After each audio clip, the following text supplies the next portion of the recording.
Thank you. Howdy.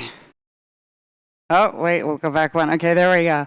So tell me why you came here to Startup Grind. What are you hoping to get out of this? Did you come here to be inspired or to be inspired to take action? Because there's a big difference between the two, and I am not here to just talk about it. I'm here to do something powerful. I'm here to inspire you to take some action today. So I'm going to ask you, speaking of taking action, everyone to stand up. Wherever you are, just stand up real quick. Come on, no child left behind. Get on your feet. Thank you. All right.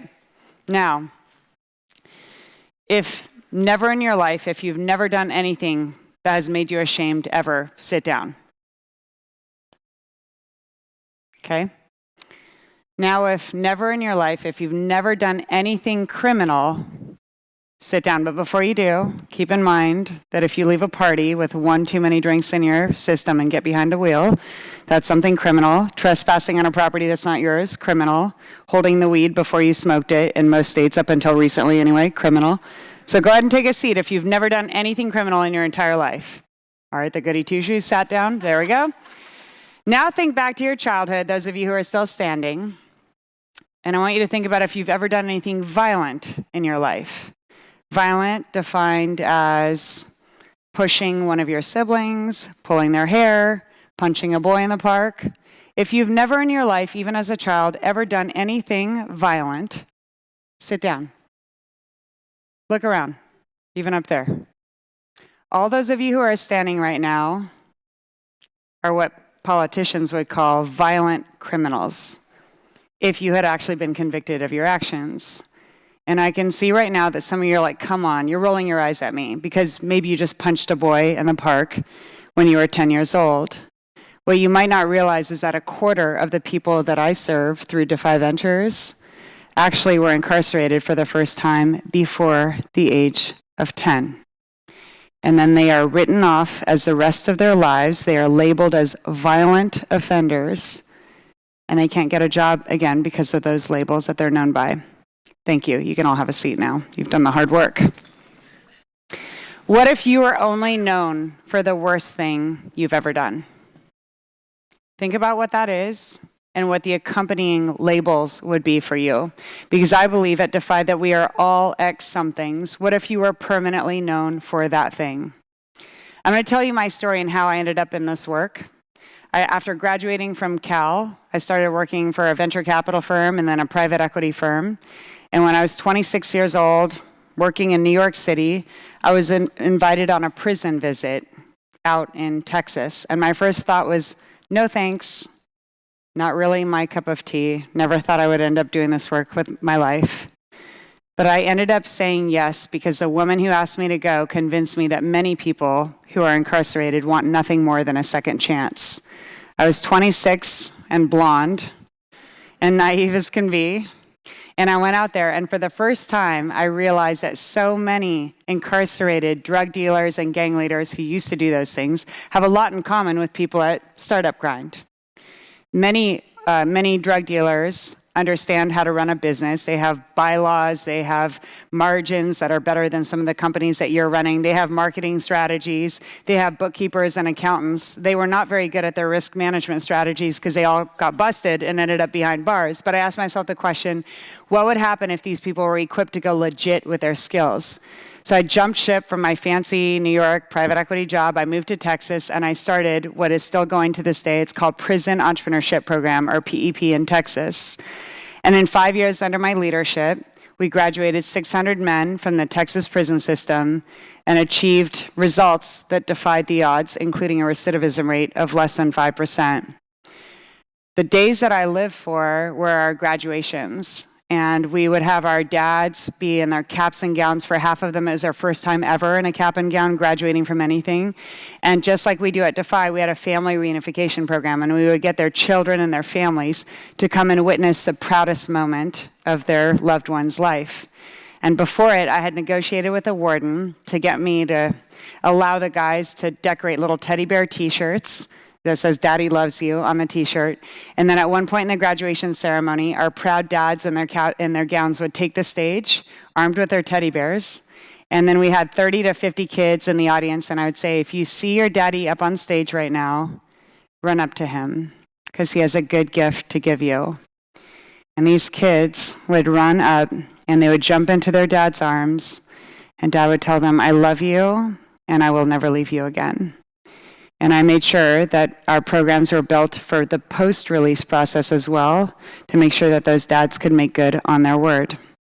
And these were the days that I lived for. Well, I'm no longer at PEP in Texas. I'm now at Defy, because the same questions I asked you became my life. I became known for one of the worst things I've done.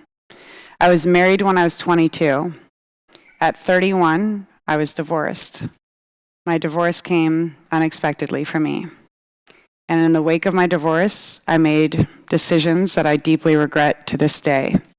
I was so ashamed to be a divorced woman that instead of reaching out to the support network that I could have reached out to, instead I hid in shame. And the only people that I felt comfortable confiding in were people who had gotten out of prison. They were graduates of my program, and they understood failure. In a moment of weakness, I crossed boundaries. I had relationships with people who were released from the prison system. What I did was not illegal, but I knew it was a bad decision, bad leadership choice. I was honest about my choices. When the Texas prison system heard about what I did, they forced my resignation in the news. So I became known for a sex scandal. This was 8 years ago. I hated my guts so bad. I felt like I had ruined my calling. I felt so ashamed. I wanted to take my life. I didn't think I had a future. What saved my life was that before my news hit the news, I sent a full disclosure letter to our 7,500 supporters, telling them about my poor choices.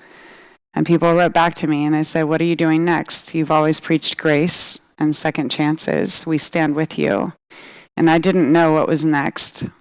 I took a year off. I went through major therapy to look inside and to get my life back on track. And there was a small group of people who loved me back to life when I was at the lowest that I had ever been.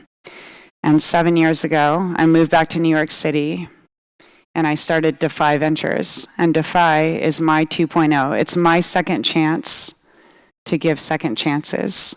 Or if you knew the way that so many of our men and women are raised, you would realize that I'm not in the second chance business. It's actually a lot more like legitimate first chances. So at Defy, we're solving one of America's most costly social problems. Maybe you don't realize that 30% of 23-year-olds already have a criminal history. Isn't that a little young to write people off for the rest of their lives? And once you go behind bars, nearly everyone goes back, because we, the land of second chances, rarely act that way. We rarely want to hire someone who has made a mistake. It costs you, California taxpayers, an enormous amount, $75,000 to lock up one person for just 1 year.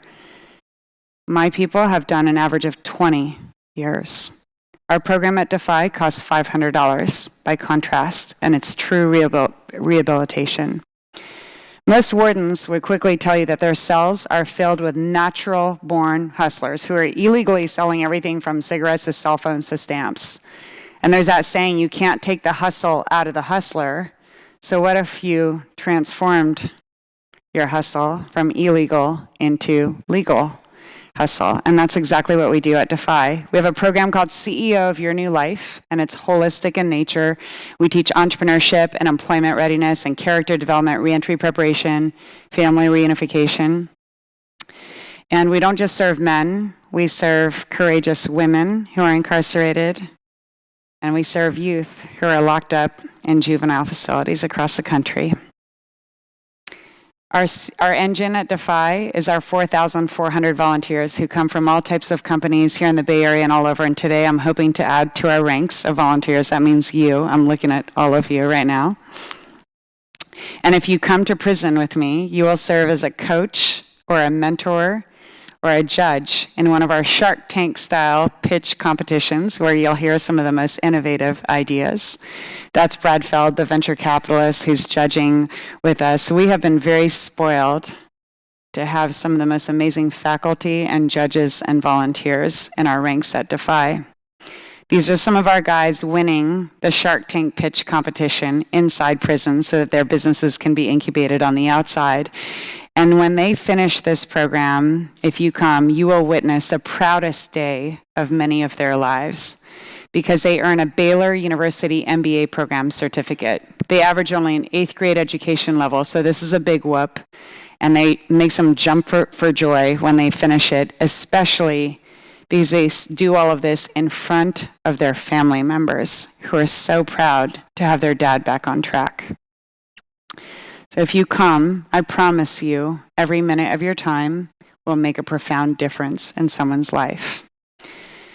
When they get out of prison, our released men and women have started, and we have incubated 170 of their businesses that have been so successful that they've created 370 jobs with their own companies.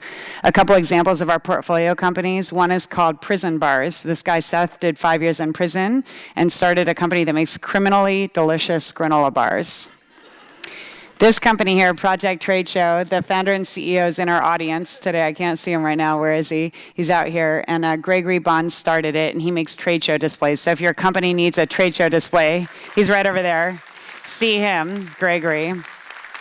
And maybe you've heard of Cos Marte, another graduate who did 5 years in prison and started Con Body, a prison-style fitness boot camp that now has 14,000 customers, and it is even serving people globally.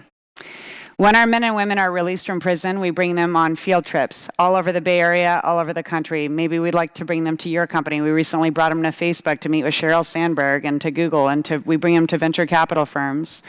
We have a 95% employment rate for our released men and women, and because of that success, our recidivism rate is only 3.2%. It's the lowest recidivism rate for any prison rehabilitation program of scale in this country. Thank you. And because of our success, our second chance work has become known all over the country and recognized by media outlets for positive things this time. My vision for Defy is highly scalable. We currently operate in 5 states. In just 7 years now, we operate in 12 prisons in California, and we're growing quickly. But what keeps me up at night is that I get stacks of jail mail from people who say, I've been locked up all these years and I'm only asking for an opportunity to rehabilitate myself, to better myself. Will you please come and serve in my prison? And I would love to, but I can't do that alone. Sometimes when people hear me speak, they say, I'm so inspired. Or sometimes they say, I'm so inspired. And I say, great, awesome. Inspired to what? Because I'm not an inspirational speaker. I came here today instead of being in prison today because I believe that we here can make a difference together. So I'm about to ask you whether you're willing to help me in making a difference. I want to bring you to prison. And if you come, you will be met by the most respectful, courteous, eager men. This is not some poor hug-a-thug program. This is a high-energy, awesome, fun entrepreneurship training program. Sometimes we're even a little hip, and I won't ask you to do what that volunteer is doing right there, but he took a real risk. So get your answer in your head if I ask you. Are you going to make a difference? Yes? Or are you going to not do anything? It's your choice, but every day we make a choice. So get your choice in your head. If you choose, even if I give you an option to do something that you're perfectly capable of fulfilling, to not do a dang thing about it, raise your hand. The power of peer pressure. All right, if I give you an option to do something that you are capable of doing, then raise your hand. Come on, no alligator arms, I can't really see you up here. Raise them, look around, because this is why I'm here today. It's because of the difference that I believe that we can all make together. So I'm gonna give you your menu, here you go. And I'm going to ask you to whip out your phone right now. If you just raised your hand saying, yes, I'll make a difference, come to prison with me. We have trips nearly every week throughout the state of California. You can invite me to speak at your company or conference, or you can provide a scholarship for one of our incarcerated people. This is your opportunity to become the philanthropist that you've always wanted to be. If you do, one scholarship is $500, and I ask without shame on behalf of people who are voiceless and voteless and forgotten. For $42 a month, this is what one of our grads said. The feeling was unexplainable to be able to dance with my son on that stage. He still talks about it to this day, how he was able to hug me lots of times. Thank you for helping me better myself, teaching me to become an entrepreneur, and reuniting me with my family. I want you to participate in that difference. So on your phone, text to the phone number 707070, just text it, and then type in the words, Defy. And then it'll shoot back a message, and it'll get you all plugged in to come to prison, to give your scholarship, whatever you'd like to do. So 707070. And if you text me now, and if we get it within the next 10 minutes, and you offer a scholarship, $42 a month or $500, here's your extra bonus. I have a book coming out called A Second Chance. It comes out at the end of this month. I'll send you a signed advanced copy if you provide a scholarship. And it's not just about second chances for other people, it's how you can get your own second chance if you need one as well. So 707070, you get the drill. In closing, I just want to say that 8 years ago, when I was at the lowest point of my life, nearly gave up on my life, I never imagined that I would be given a second chance, that I would get to stand here before you as an advocate for the amazing men and women that I serve, who I believe represent America's most overlooked talent pool. So thank you very much for making a difference with me. I have a Q&A at 1 o'clock. I have a Q&A, so come there if you want to learn more. Thank you.